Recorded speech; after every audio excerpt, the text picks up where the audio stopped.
and of course, accountability.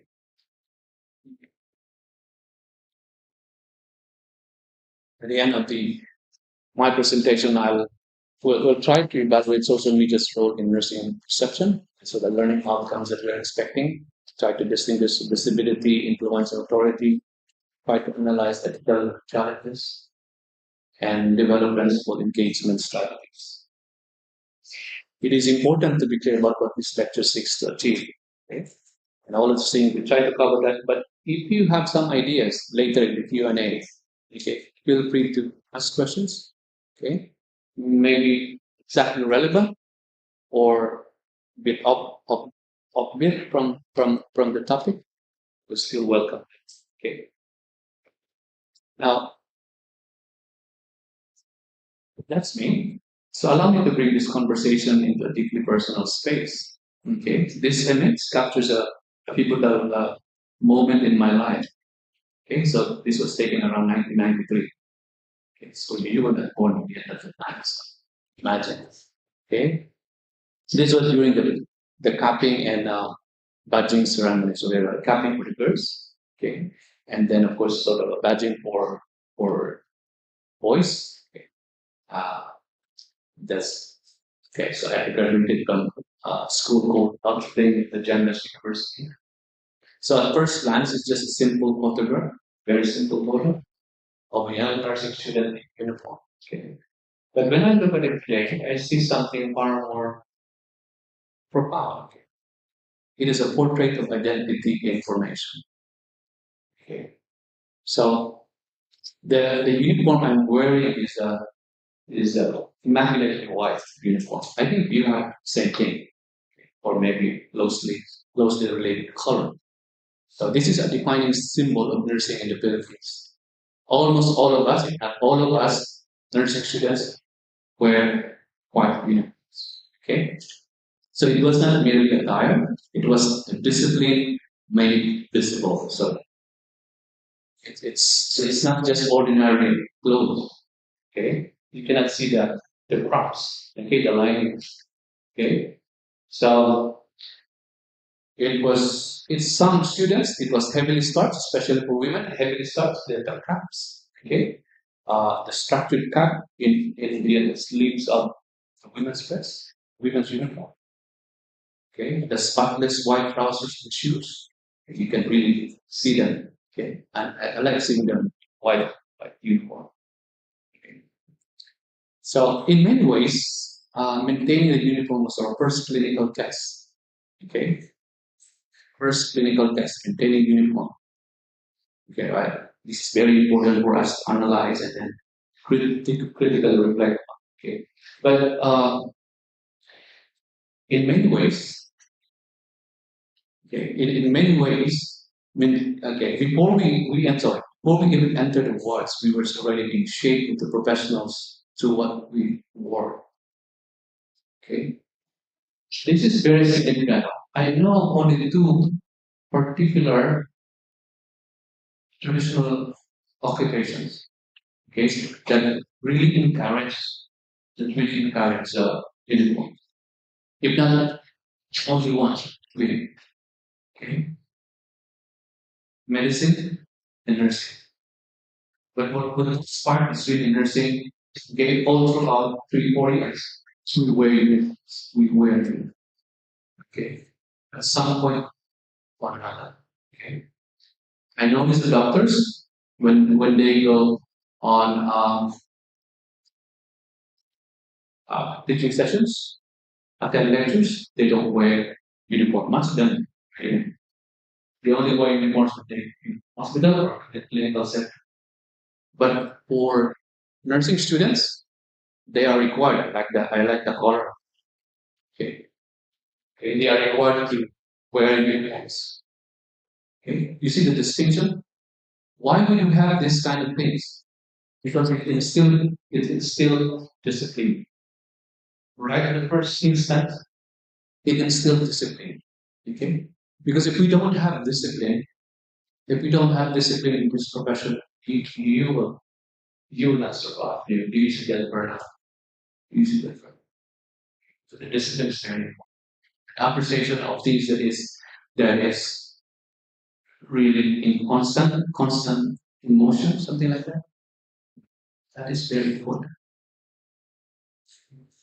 Think about this: why we wear white uniforms? Why we always wear white uniforms, even on the classroom? Much more in the clinical setting, or even going to community environment. Okay. Again, close your eyes. Imagine you don't have uniform. And that is another slide that just steering up your imagination. Think about this. So the beyond is this physical form. Carries meaning. There's a meaning in the uniform.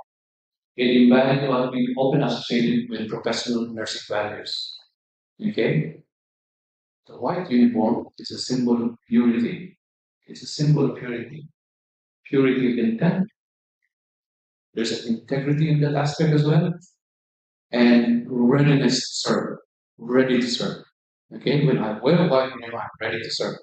Okay? Ready to serve someone get a road accident, hit by a car, and you are a nursing student.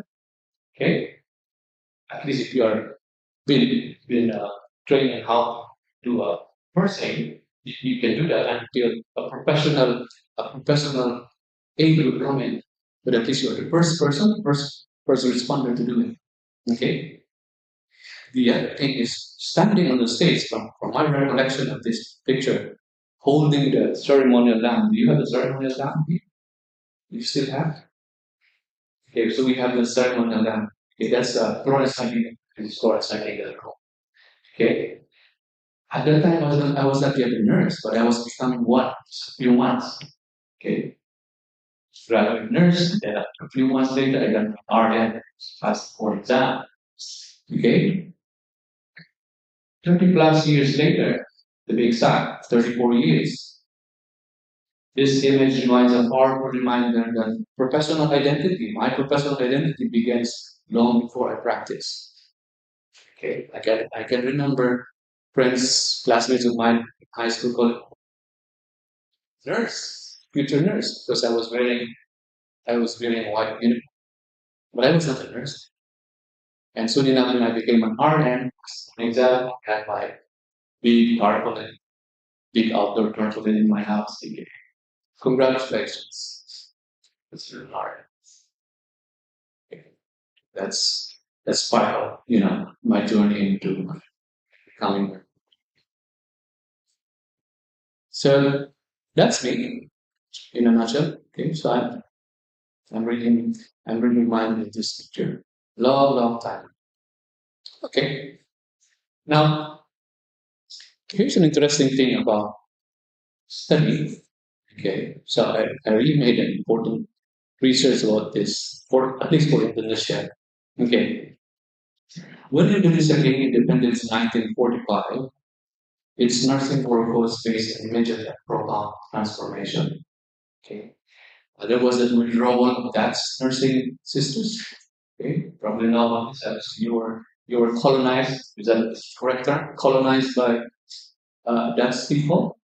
Okay, and so they sent their uh, nurses in. Okay, the sisters, nursing sisters. Okay, so shortly after the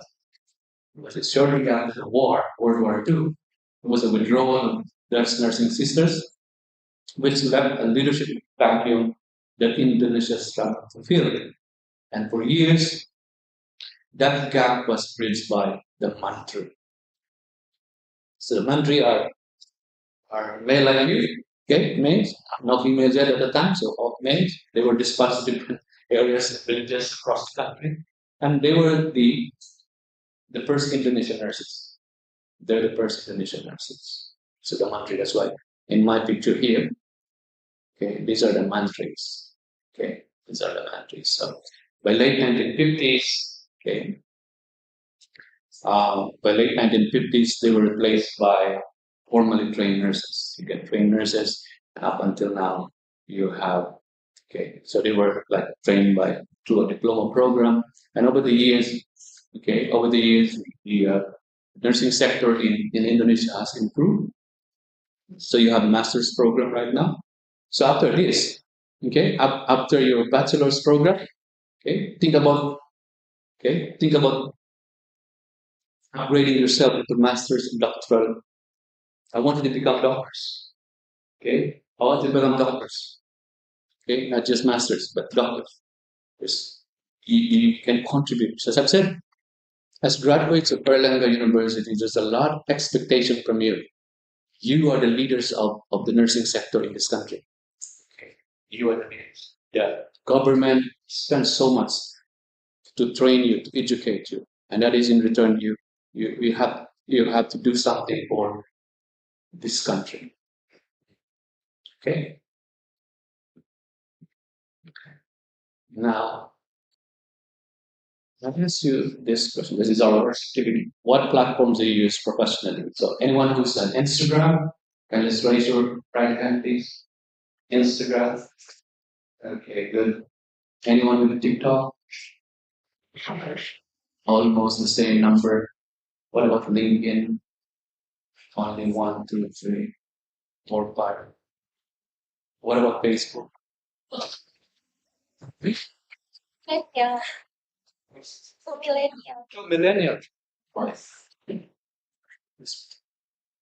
I am not millennial. I'm Gen X. I'm Gen X. Much older than the millennial. Okay.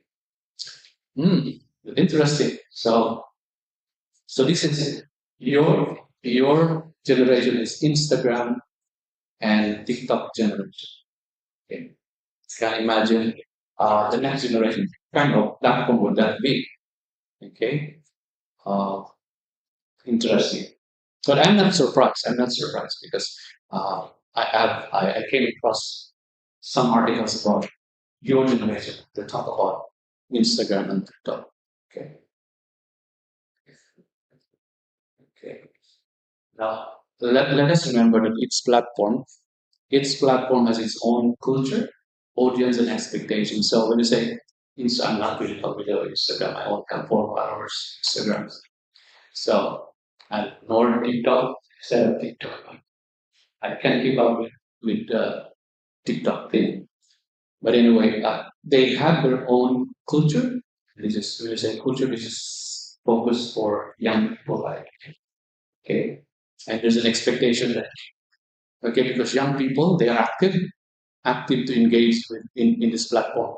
Okay, whatever it is, it could be uh, significant topics or non-significant topics. There's always an expectations like that. Every day you react on something, you post on a particular subject. That's the expectation. Okay, but for me, I on LinkedIn. My LinkedIn, I got nearly 26,000 connection. So really, you see the opposing contrast. Okay, because I want to position myself on LinkedIn. That's a professional platform. Okay, that's a professional platform. Okay. Now, what does this tell us about how nursing students like you, okay, the future leaders are engaging digitally? So in Indonesia, mobile first connectivity is very dominant. These platforms are not only peripheral, okay, they are central to how information is accessed and shared. I'm not saying that Instagram is bad for you or TikTok is bad for you, but you can complement it with another platform. Okay, that is my suggestion because you just can't simply say I'll forget about this TikTok and the Instagram. Okay, and then move to LinkedIn. Okay, now Indonesia is from based on my readings, Indonesia by 2050 it will become medium income country. So when you say medium income country, it will likely approximate its quality standard of living with that of Singapore. Imagine your life similar to that of Singapore. Okay, that's in 2050. 24 years to come from now. Okay, it's going to be an exciting time. But proud. Okay, if you're still alive, hope so. Okay, I would like to witness that the transformation of Indonesia. But I've seen the transformation. So 15 years ago I was here, and 15 years later, I've seen massive transformation. I never had imagined Gojek, never had imagined Grab. What else? Uber. No, just in Indonesia. Shopee, just Shopee. Kopi Kinana. We have Kopi Kinana in the city. Yeah.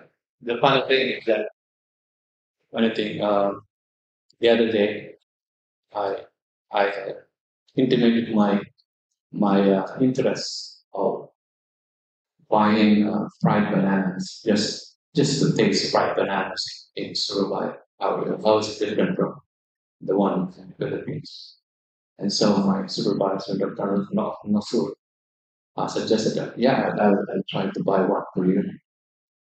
And true enough, so yes, Jerome will buy something. Capital by Gojek. Really? Yes. We'll just wait 20 minutes in the order. Oh, maybe that's going to be the best fried bananas. Okay, because that takes so long. And I've had astonishment. Her mobile phone ping, ping, and it's yeah, the Gojek guy is already here.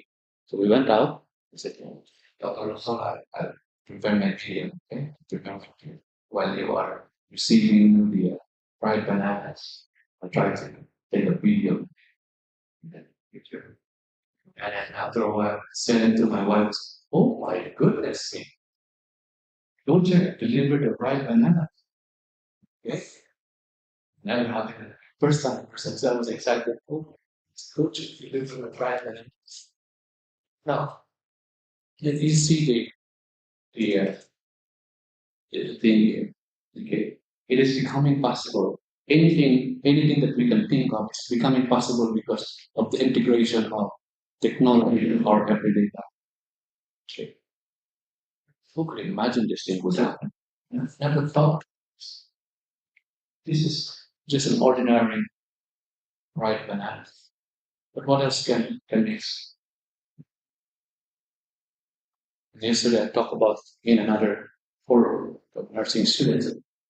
I talk about the immense uh, opportunities in Indonesia. You know why? Because you have more than 300 million people here. This is really vibrant community, vibrant society, vibrant nation. Okay. There's massive opportunities here. I told them you have opportunities to go abroad. Okay. You have opportunities to stay. And if your friends are already abroad and they would like to go back, they have a lot of opportunities. Okay. So 300 million people.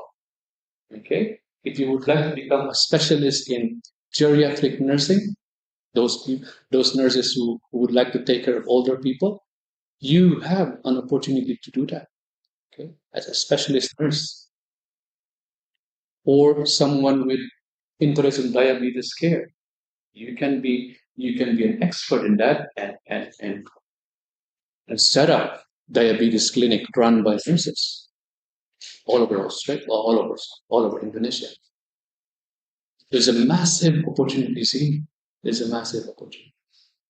And of course, young people, like a lot of young people, 40% of the country still young people, okay, like you. So strive harder, okay, while you are still studying here, learn more, okay, and look for role models. That's the thing I always emphasize on my lecture. Look for role models because your role models will help you steer up your motivation and steer up your imagination. Okay. Now, the next thing is I would like to focus on social media as a professional space. Okay, so Here's an interesting actually, a recent article about social media as a professional space, and this is I've connected with this person up. Okay. So when we think about social media, it is often framed as informal. Okay, informal, except for go to LinkedIn. Much of it are seen as very informal, something something personal or even recreation. So, but for nursing, that framing is increasingly outdated. Increasingly outdated. If you position yourself as a nurse, now, social media has evolved into a legitimate professional space, one where knowledge is shared, identities are constructed, and influence is exercised in real time. So for nurses, nursing students like you, this social media as a space offers unprecedented opportunities. There are a lot of opportunities here in social media. It allows us to engage in public health education, to correct misinformation, and to amplify perspectives that are often underrepresented in mainstream discourse. So it enables connections across borders, like Filipino nurses in Australia, in Jakarta, or in Surabaya, educators, clinicians, and researchers all contributing to a shared professional conversation. Now, however, this space is not neutral. This is neutral. Facebook, TikTok, Instagram, these are not neutral. It is shaped by algorithms. So there's another thing that you have to remember. This is algorithms. The more that you post, and the more that the algorithm will pick up, or counts certain words or certain terms. That's how things influence, okay, our decisions, our insights. So what gains visibility is not always what is most accurate or most important. Okay. So this creates a tension between professional responsibility and digital engagement. So the question is now whether social media is professional. It's not whether social media is professional. It is. It already is. Okay. Okay. So the real question right now is how do we behave professionally in social media? How do we behave? As nursing students, you must approach social media not as an extension of your private life, but as an extension of your professional identity. Okay? So there's an expectation from us. Okay, and it carries the same expectations of integrity, accountability, and evidence-based practice. Now, I mentioned earlier in my learning outcomes about visibility, influence versus authority. When I speak about visibility, this is closely related to being seen. Okay, you are visible. I am visible because I'm on a particular platform. But there's another thing which is influence. Okay, I'm you may be you may be visible on social media, but how influential you are. Do you share your opinions? Okay, there are existing opinions that you would like to contradict or oppose with. Okay, that's how you influence things, and then you sway the opinions. But the other thing is, which is far more important, is when we post something, when we react on something, there's a level of authority that we try to display. And when we say authority, are we recognized? Do we have the expertise? Okay, when we say these things. Okay. Nursing students, nursing students have the expertise. You have the experience. Nobody can question that. Okay, you have that experience that I'm not. I have. Okay, that's what they call lived experience. So that's one part of your authority. Now, there's another question here. There's another activity. Question is, does high power count authority? Now, let me start with Instagram. Who has 1,000 followers on Instagram? 1,000, at least 1,000. No one? Icha has one. Icha has more than 1,000 followers. Yeah, it's who else? What else? Okay. Um, the question is, oh, TikTok. What about TikTok? TikTok. What do you want to ask? Mm. I think TikTok, if you are active on TikTok, it generates more followers than in Instagram. What I know. Okay. But anyway, Instagram, TikTok, for that matter. Okay. Uh, that's all. Now the question is, does high follower count is equal to authority? How are you being perceived by your connections on Instagram? Your 1,000 friends. How they perceive you? One word. They perceive you as a friend, as a nurse, as a friend. Okay. As a friend. Uh, do they know that you are a nursing student? Most of them, they know. Okay. And that's one thing. And what about those posts that the postings? Are they nursing related or personal? Personal. Okay, like oh my goodness, Taylor Swift. Okay. Taylor Swift. And what else?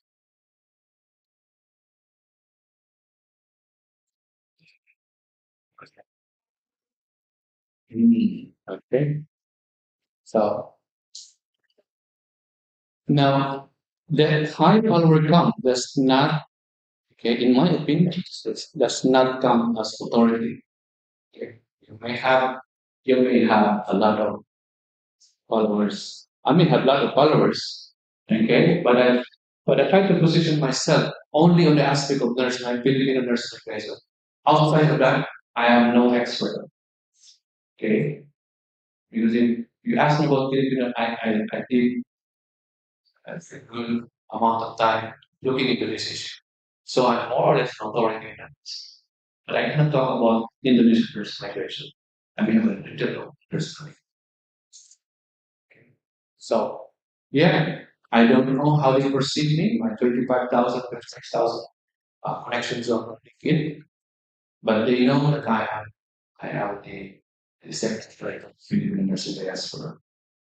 And it clearly shows that, okay, executive director of the network. I I'm just first, but very specific. So when I approach them and connect with them, let me is this guy from this community. Okay. Or the other thing is, it could possibly be uh, uh, an indication that you are an authority in this field. Okay, but not many demonstrate that kind of thing. Okay. I'll talk about our examples that later. There are nurses that I know that they position themselves, they have millions of followers.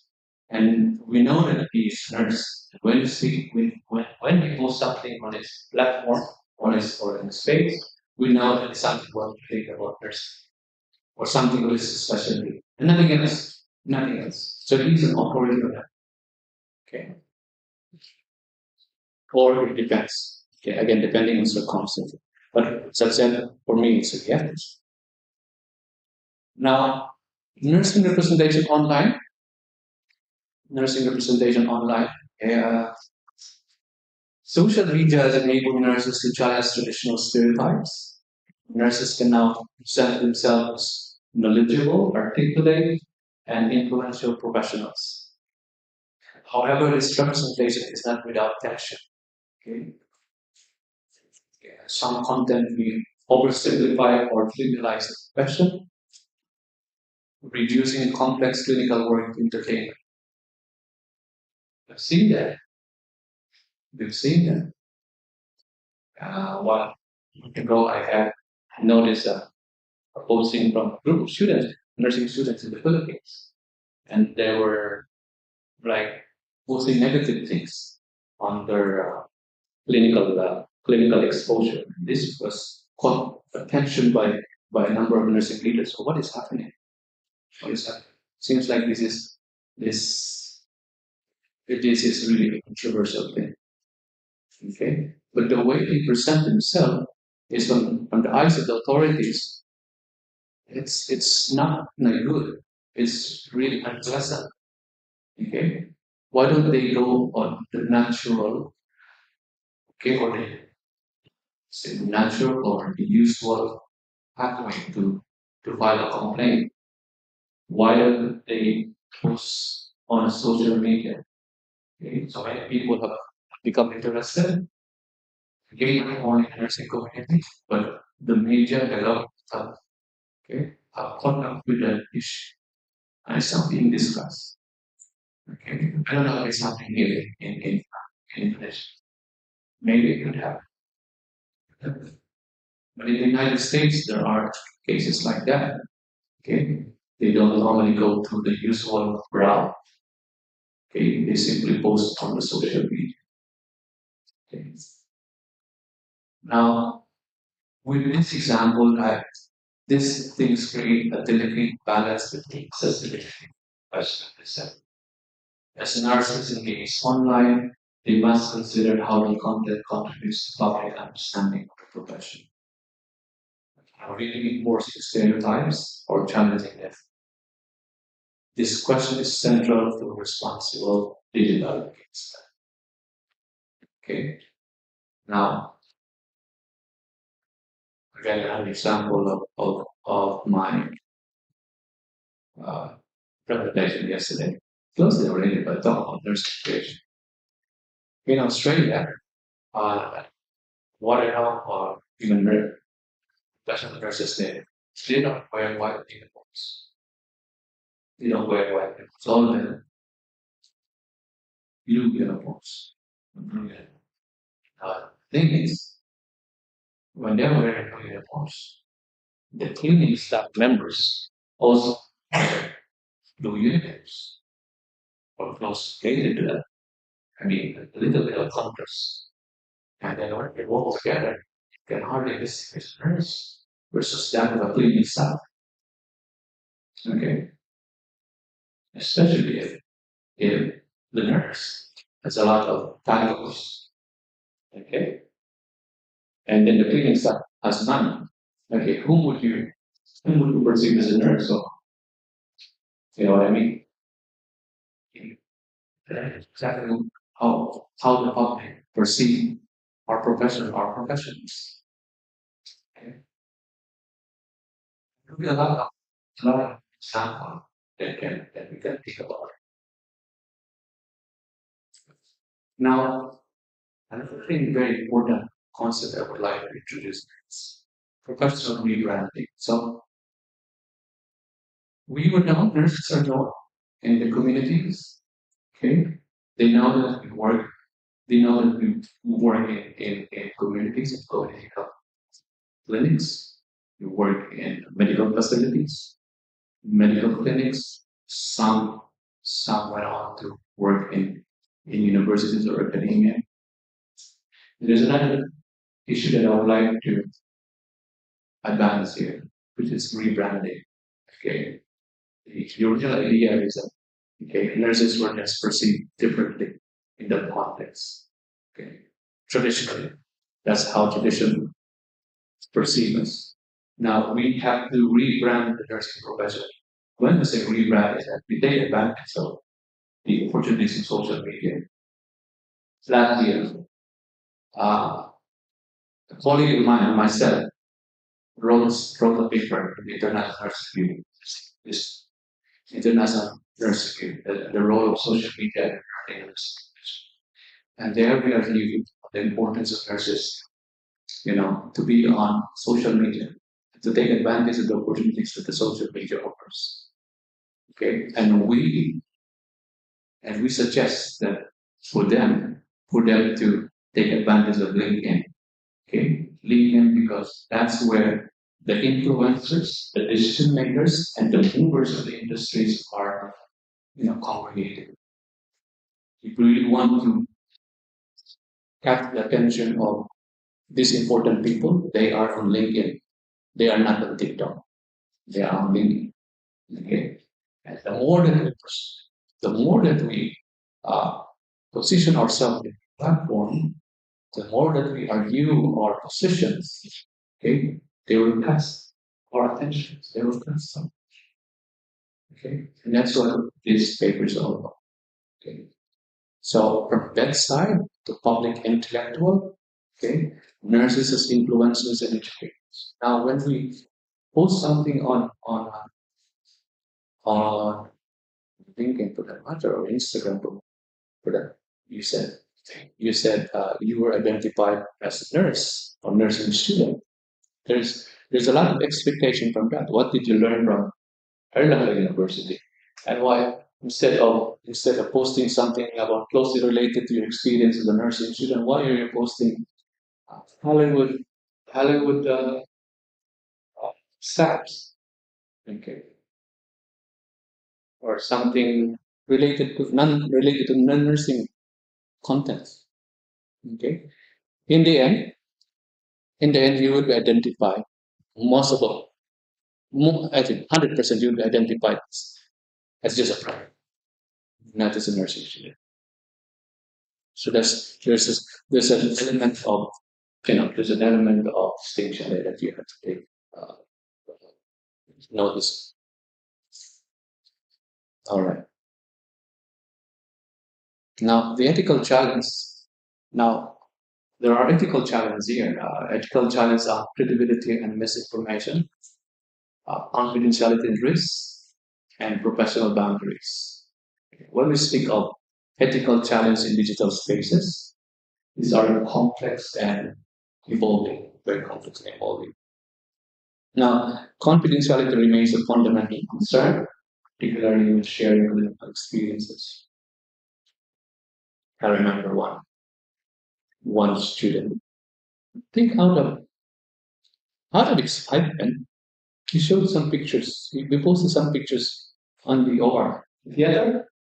Well, they have their theater experience. Took some picture and posted on social media. Okay. There was no negative thing, but some people said, "No, this is really inappropriate." Inappropriate. Nursing student posting something or commenting on health matters that they don't know anything yeah, they don't have any expertise with. Okay. So there's issue of credibility and misinformation. Around the time when there was a global pandemic, I don't know how to get Indonesia. Okay. There are a lot of misinformation that floated around. Similarly, in my place, in my country, the Philippines in Australia, there were misinformation. What did we do? What did nurses do? Okay. Even if we know, we we are hesitant to clarify something because maybe this information is true, and tomorrow the Department of Health would come up with a new announcement which is different from us. How are we going to defend ourselves? So misinformation. Now, credibility becomes a central issue as misinformation can spread rapidly. This is the problem of social media. It spread rapidly. You thought it is just Indonesia, but this will be picked up by many people in the Philippines or Thailand. That much. Oh, I support. It just goes viral. Okay. Now, ethical decision making in this context requires more than adherence to guidelines. It requires critical reflection. So when you say critical, very important. Okay.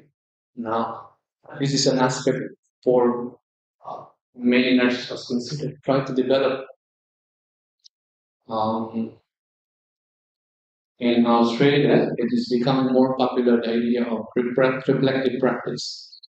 Reflective practice that to reflect on what you are doing for the day. So every day there's an exercise for you to do, like debriefing. What have you done? What did you do? What did you do good today? Okay. What are negative things that resulted from your actions today? So this is part of reflective practice. Okay. Now, you ask yourself before posting, before posting on the social media, what are the potential consequences if I say something, if I post something? Who might be affected? Who might be affected? Does this align with my professional values? Okay. These questions are essential to maintaining integrity in digital engagement. And over time, I realized, said I got tremendous connections on LinkedIn. I tried to, okay, there are a lot of issues to comment on, but I try to control myself. Is this worth my time? That's number one. Second, is, does this contribute something good to my community? Because I'm not just representing myself. I'm representing the Philippine nursing community worldwide, and they know me. Okay, and it's just as possible when I post something, it should be positive. I should promote positive vibes within my community. Filipino nursing diaspora network about 12,000 followers. Again, it's a big community of Filipino nurses. We're the largest. Okay, we're the largest in funding. Okay, so we will pick up by people, by influencers or decision makers. Now, there's a case study here. Consider the scenario. So a nurse shares a clinical experience on social media. Okay, of course, meeting home, identifiable details like the names, birthday, the email address of their son, so, uh, address to that matter. Okay, so nurse student shares a clinical experience on social media, submitting identifiable details, but expressing frustration. Okay, the post received significant engagement and comments. Now, if I ask you, is this acceptable? Is it yes or no? And I hear a yes or no from this section, please. Is it acceptable for a nurse to present or to post something on her frustration on social media? Is it a yes or a no? No. No. Okay. Anything else? Someone will post that? Okay. No. No. I would like to entertain that. It could be a yes. It could be a yes. So, okay. Again, depending on context here. Depending on. So, yes, that is acceptable. If that is really a matter of, if that is really a matter of public health, public health risk, and you need to inform them right away. They need to what this the authorities must act on it. Okay, that's why you better protect the social just to get the attention of people. Otherwise, if this is not posted, okay, within 24, 48 hours, something will happen in this community. Yeah, depending on context. So thank you. Thank you. It's a brave answer. Um, this is really a simple question. Seven scale. No one's analysis. Uh, considering the context, the intent, and potential impact. Okay. I'm just sharing this to you because what okay, the tendency of young people, many young people, okay, really hyperactive in terms of responding to issues. Okay, you would like to comment on some things. Okay, I'd say is Taylor Swift going to Surabaya? Is it yes or no? All survey. No,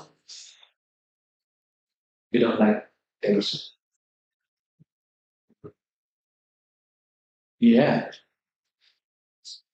so that's a case study. Now activity three. Question.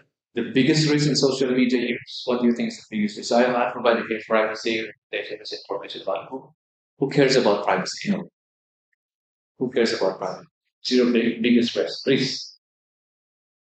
Do you care about your privacy? Yeah, absolutely. Okay. Uh, yeah, well, your own privacy and the privacy of other people. We care about that. Okay. In Australia, we we can't risk ourselves, you know, providing personal details of people and our own details, personal details. Okay. The government will they go after you. Okay, they will file you cases. They file complaints against you. If you are an RN, if you are an RN, you can be there registered. Okay, and we know a handful of nurses in Australia were deregistered, including doctors, they were deregistered because of certain ethical issues that have been posted online. What about reputation? What about reputation? Would you risk reputation? No, it's not easy to risk your reputation. Okay, when you say reputation, that is someone who has knowledge. Okay, uh, someone who's educated. Okay, someone who's a good breeding. I would say that's part of reputation. And then all of a sudden, it was just okay. You put yourself mm, in a scandalous position.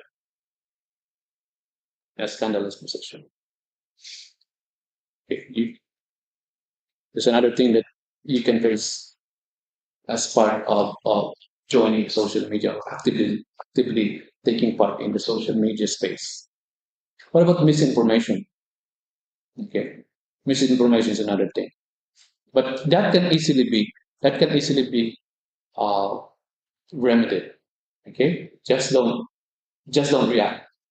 Okay, just don't react, because if you react, and the other thing is if you share or if you like that particular comment, okay, it's a very controversial comment and it's a misinformation, you will risk yourself. Okay, and this is again an example in Australia. Okay, uh, there's a healthcare professional. Okay, he just he just liked the comment. He just liked the comment, and it was screenshot, and a complaint was filed against him. He was investigated. He was investigated. Okay, so it's not only posting or writing something on social media, TikTok, what, but liking, okay, forwarding, sharing it. There's a potential risk in that. Okay, there's a potential risk. What the boundaries? So instead of talking about the boundaries of being pregnant, and also student, okay, pregnant and nursing student. Okay. Now, as I said, the more post, because this is an algorithmic game, the more you post about your family things, about friends, over time, you will be identified as a friend, no longer as a student. So if you would like to position yourself as a nursing student across your other environments, what kind of contents would you share with them? What kind of content? It could be related to health. It could be related about the experience of a nursing student. That is, I would say, acceptable. Okay. Now, here are the nurse leaders. Okay. These are the nurse leaders as digital advocates. These are very famous one. They may not be accurate, like the second one is not accurate. They actually facial pictures of this person, but this one, Dan Weaver, okay, very prominent in LinkedIn, nurse. Whatever he posts, shares, think or like, It's always nursing related. That's why this guy is now in our community. You can follow him on LinkedIn. On LinkedIn, he is very popular on LinkedIn. Okay. Now there's another thing. There's another person, Carl here in the Philippines, 2.1 million. On the latest stuff, 2.1 million. Pretty high on Facebook. Many of us know that he is, but the total count of nurses in the Philippines is just about 1.1 million, several, including big outside of the country. Okay, 1 point. So in excess of that is our non-nurses who followers. Okay, so that's an assumption that you probably get 1.1 million nurses. However, most of the contents that is shared cuts across nursing. Maybe 10% nursing, 10% business, 10% women issues, 30% uh, about government issues. Okay. So over time, advocacy decimated in terms of nursing advocacy decimated because he espoused other issues. Okay. He espoused other issues. This one is a TikTok. Again, this isn't uh what's this one? A nurse Haley. Okay. Talked about he's acting in a he's acting on TikTok. Very active on TikTok. Very popular. Okay. Uh, talks about he talks I think she's a hospice care nurse, which talks about this status. Okay. Always he talks about this. That's why he's popular. She's not even a master's, I think. She's not even a master's. But because of her experience okay, in hospice care and the way she shares stories, okay, she's a very good storyteller. Okay. That's why she managed to get more followers. Okay. So digital leadership, it is an extension of professional practice and not just a separate from it. Okay. So you come to know me because you have seen me in person. Okay. But I'm more into Philippine nurse migration. And the other things are just secondary. My first area of interest is nurse migration. So anything that moves on LinkedIn is something related to that close.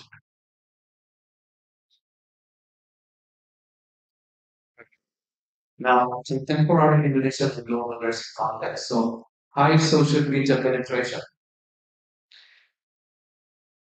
in Indonesia, high social media concentration, social media. Sorry, 350 million Indonesians. I think 200 million of that are into mobile phone. That's why when when some technologies are tested in Indonesia and it becomes successful, okay, it will be successful all over the world. It will be successful all over. This is the like pilot area for many people. So I know because I read about uh, business topics about Indonesia. So there's high social media penetration, and that's where the opportunity comes in for you. And the second thing is cultural respect for authority. This I'm talking about Indonesia. There's a respect for authority. When a doctor speaks something on medical issues, society listens. When a politician speaks something, always listen.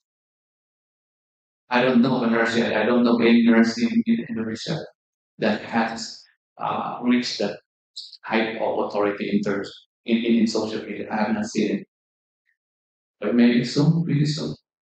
Okay, that person will surface. But again, in contrast to other countries, in in Australia, as an example, uh, okay, the nurse can be respected. Okay, the doctor will listen to her.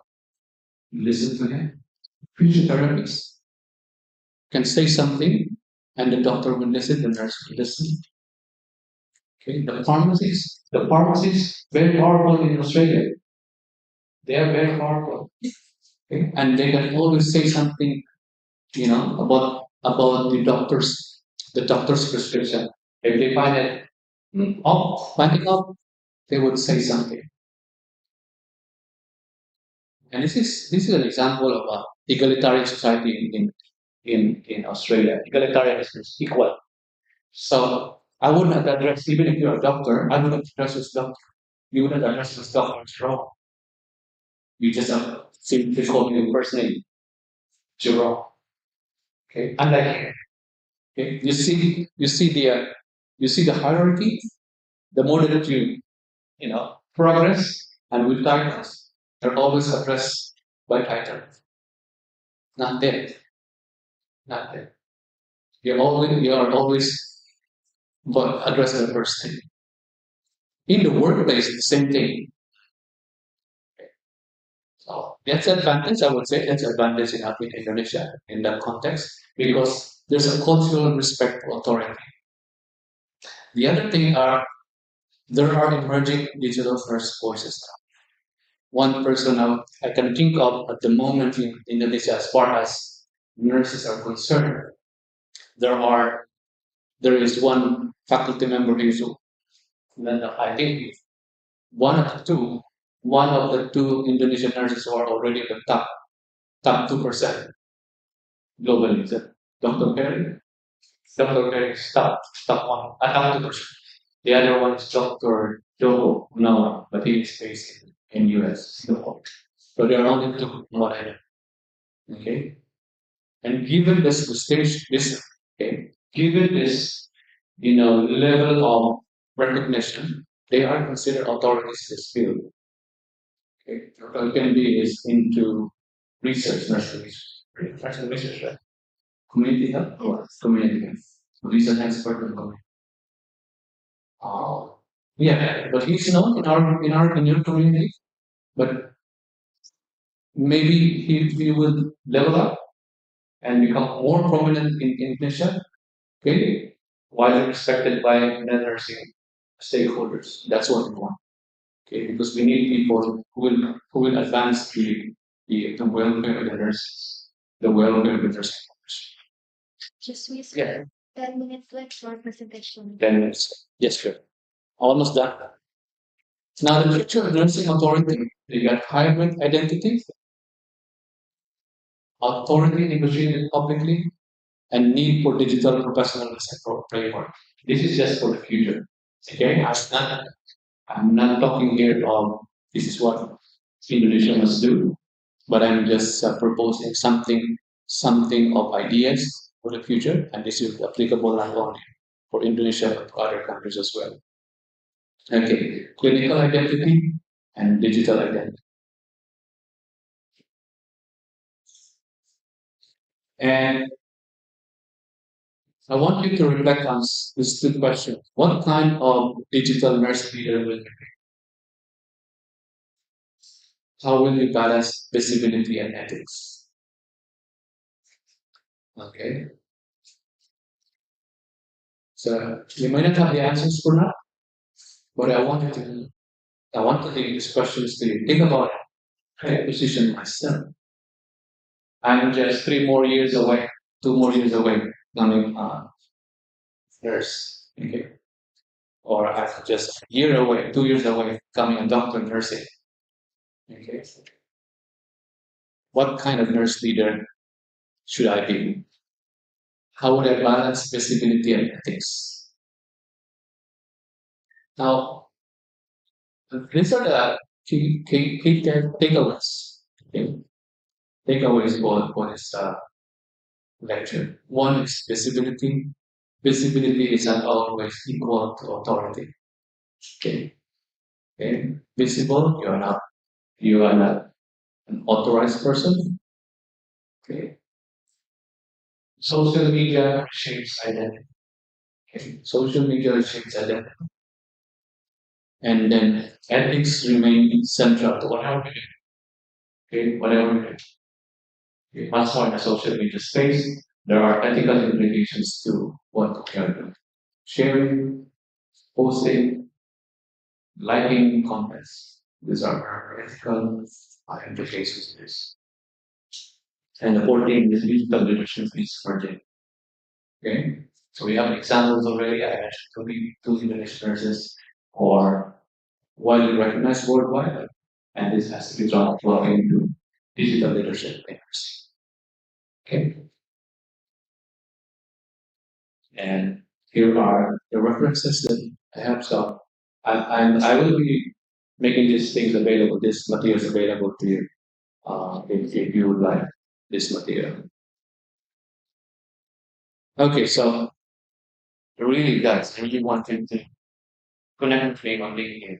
Because each of us already connect on LinkedIn. Feel free to link with me on LinkedIn. Okay. Okay, just look for Jerome Valley. That's me. Okay. I will be happy. Really encourage you to, set up your own LinkedIn. Continue with Instagram, continue with TikTok, but set up one for LinkedIn. And that's where we continue our conversations. Okay. Now going back to my story 15 years ago, visited Simara and Gajamana. I was also had a chance to go to Gajamana because of this. Because I had 3 minutes, right? I still had to maximize my 3 minutes. So when I was in Simara, a friend of mine, would you be mind? Would you be mind visiting us in Gajamana? I said, yes, why not? Anyway, I want to hear. So she arranged for my visit in Gajamana and he guest lectures there. She picked me up in Cimarron and drove all the way to Gajamala. And I had my guest lecturer, UJA, Universitas Gajamala. Mm. Why I share this? I built up my connection over time with Indonesian nursing friends. Okay, up until now, I still have, and it's expanding. So I leave Surabaya with a lot of friends. You are my friends now. Okay, feel free to connect with me on LinkedIn. Okay, feel free to connect with me on LinkedIn. I may not remember your name, but just tell me, yeah, we met Jerome in Florence Nightingale Room, where you have your guest lecture. Let me know. Or better, take some pictures. That's you, Jerome, took a picture of you when you had your lecture. Okay. And finally, at 1 minute, you know what? If there's another country that I would call home, and this would be the third country, I would call Indonesia my third home. And I always love Indonesia. Terima kasih.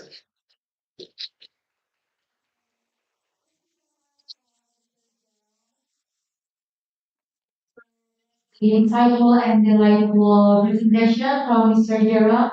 Please give applause again. Now we begin to question and asking question session. So participants who want to give a question, please raise your hands.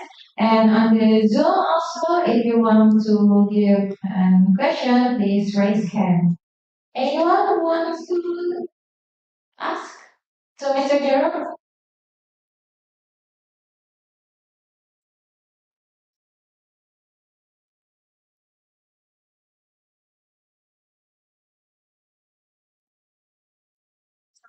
we will be me first to give a question, and there was an incredible, insightful presentation material about rebranding nurses in online social media.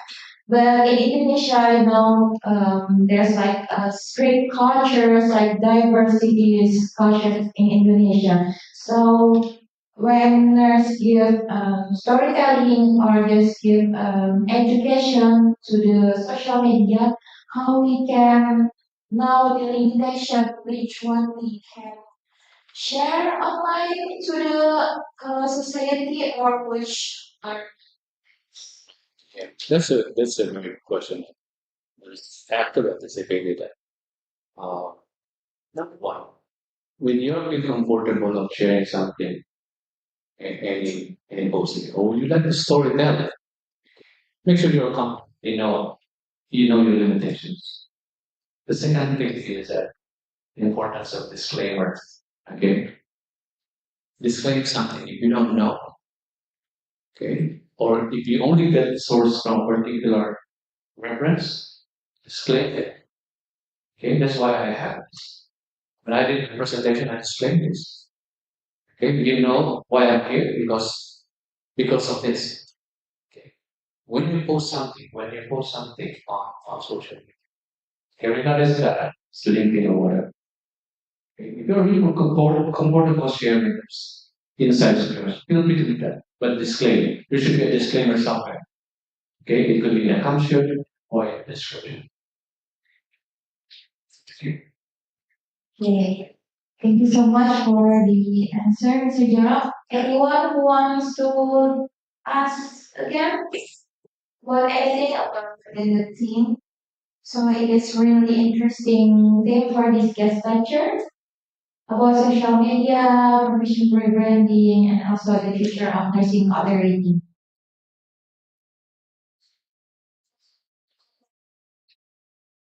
All right. Let me ask a question from you.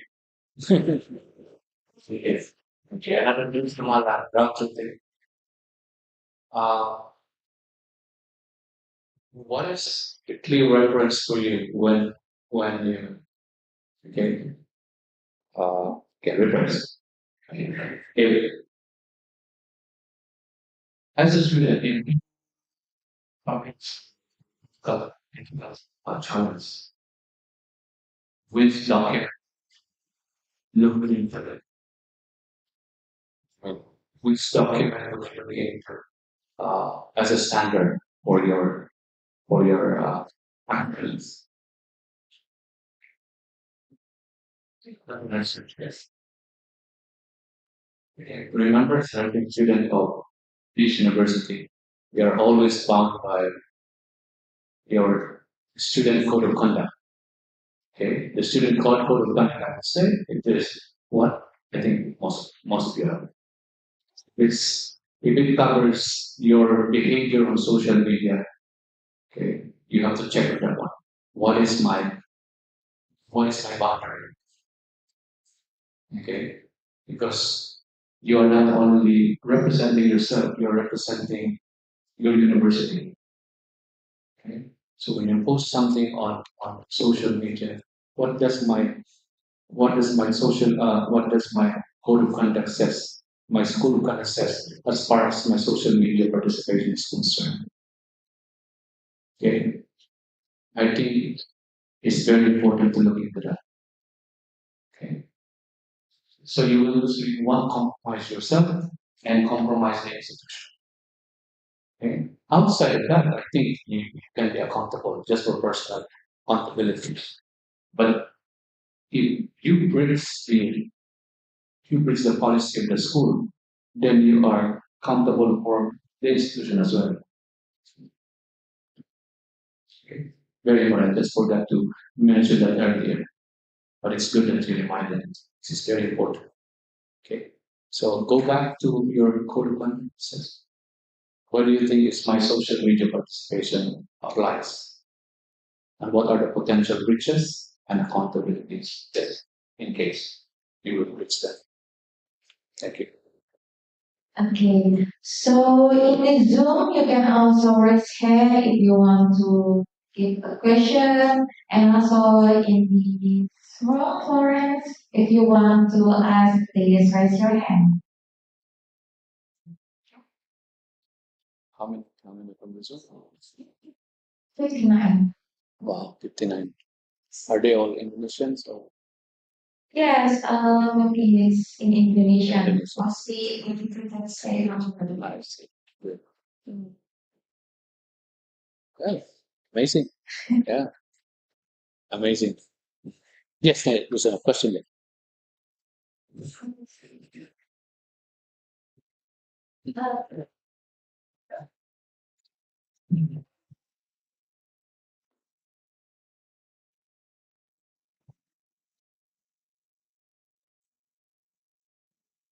For the introduction itself, my name is Maria.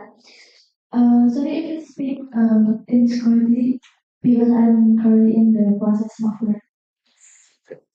In your opinion, okay, learn to follow on social media to the professional rebranding, trying to make themselves hyper professional, how the healthcare professional or those in biographer or popularity, especially without already interest in competition. Sorry, I just had to rephrase it. Can you say it Oh, Yes. can you give Indonesia? sekali lagi pakai bahasa Indonesia aja nggak apa-apa? Sorry, I wasn't able to pick up the exact question. Just actually. Mungkin media sosial melalui tren social media benar-benar otoritas profesional yang lebih tinggi sebagai tenaga kesehatan atau hal tersebut mencarikan strategi mobilisasi tanpa meninggalkan kompetensi yang okay, so the thing is, if we go to the rebranding in the social media, it just make it the authority is higher than the normal worker healthcare like that. That's a good question. I've not thought about it. This is may not be accurate answer. This may not be accurate answer for me. Yeah, so even if we rebrand ourselves on social media, okay, there's a clear distinction or there's a clear requirements that we have to ensure. One is that we know our or we are knowledgeable. Number one, we are knowledgeable. We know the information. We know the information. The second, okay, because we brand ourselves, we have to know our information. We just even if we share something, we know what we are sharing. If we like something, we know what he likes. Okay? Because there's an implication. Second, again, if you're not totally communicating, even if you know, you have to disclaim. Yeah, you have to disclaim yourself. I only respond, okay, based on my personal knowledge, and I am not representing any institution here. Okay, even you are a student, you are not represented. Okay, this is exclusively your own opinion. Okay, so that's how you rebrand yourself. Number one, you should know. The second is disclaim. Okay, when you say disclaim, it's just telling them this that you have the boundaries. You have the boundaries. Okay, it may be not 100% accurate, but at least the disclaimer so that people will understand. Oh, this is the context. This is the context. Okay. So when people read your posting, when they read your shared content, okay, they will know. Ah, she's a nursing student. She's not yet a doctor of nursing. Okay, so that you can frame your decision. So the user of the content say, okay, for now this is the information that I have to escape. Thank you, Maria. Maria, thank you.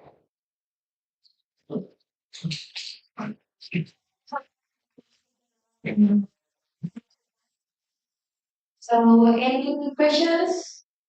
Maybe one question left. If you want, please raise hand.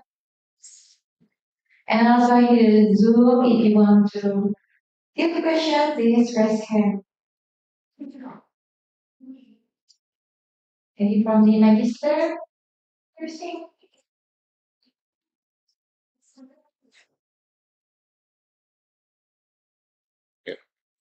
All good.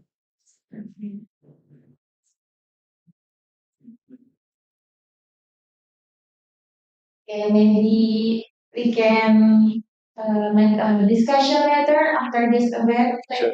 Okay. And maybe it's time for the closing for the question and asking session. Please give applause once again. Now, before we continue this event, I would like to summarize one of the points from Mr. Jerome's presentation earlier. And the first point is social media supports a professional branding of nursing by moving nurses' image from purely bedside caregivers to visible public intellectuals in health discourse.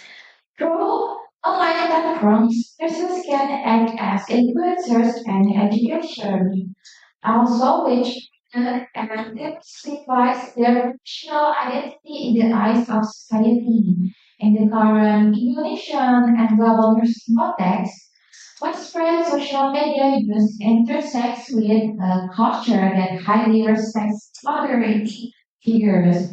And also, key messages are that being visible on social media does not automatically grant professional authority, and that these platforms actively reshape nurses' identities.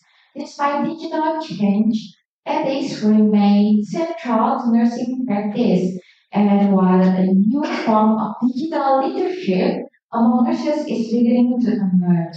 So that's the one of the points from this summary that I can conclude from Mr. Jerome presentation. And after this, we have the next agenda is handover of certificate from Mrs. Laupia Piprotul as Governors Adult as the staff of Partnership and Internationalization Faculty of Nursing, Universitas Airlangga, Mr. Faustino Jerome G. Babate, PhD, MBA, RN, LB as our speaker today.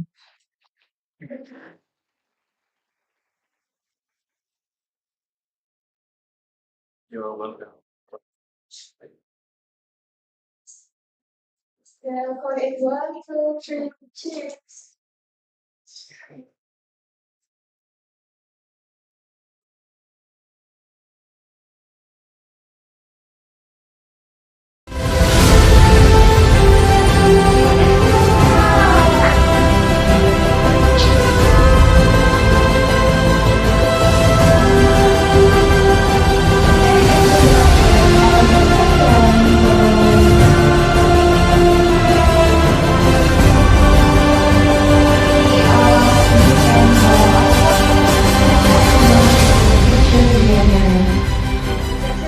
I just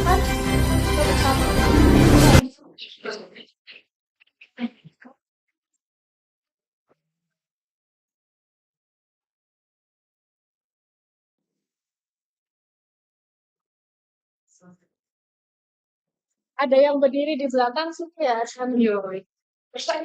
Mungkin yang master sama doktoral student di belakang, berdiri di belakang, sini aja, Bu. Duduk juga boleh, Mas. Ya. Nanti sisanya S1 juga ada yang di atas sama yang di bawah sini.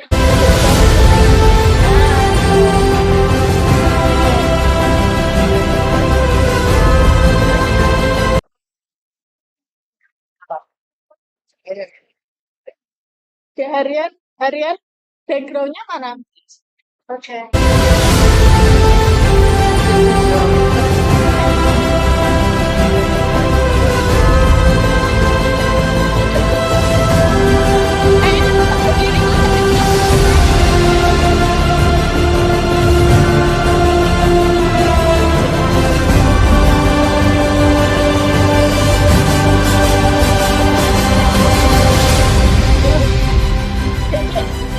Mama di meja yang pink itu loh. Tuh. On. Betul pink itu di meja deh. On. Yes, please. yeah, sure. Sini, Bu. Iya, dokter itu.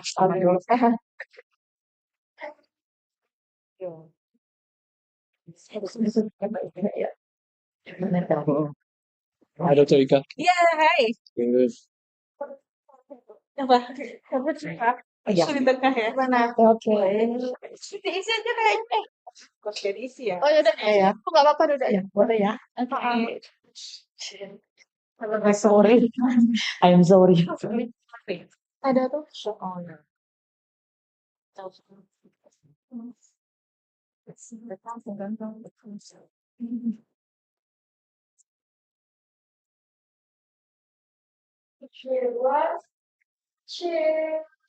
Please. Freestyle? Freestyle? Freestyle. Nanti dulu Formal, formal. Formal first. And then Formal first. Formal.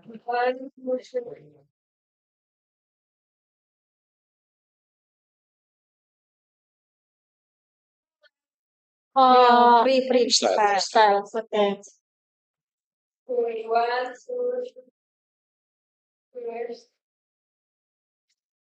Oke. Use phone? Gimana? Handphone, pakai handphone. Ya itu. Formal pose ya.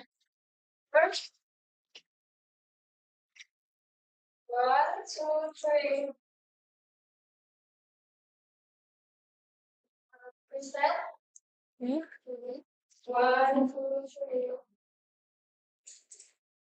Unar hebat pose. Ya.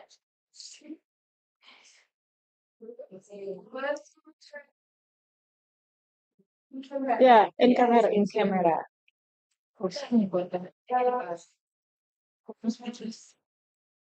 Thank you. Okay, thank you. Thank You're welcome. you. You're welcome. It's right in your state. We have another for the seventh square one. Just scan code on the screen on your phone. So yeah, a certificate we have to scan your barcode presence on the screen. Thank you very much.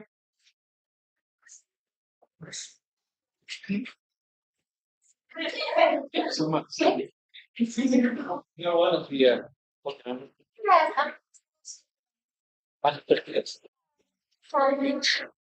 Are you there? Switch white stripe black. All right. I take photo.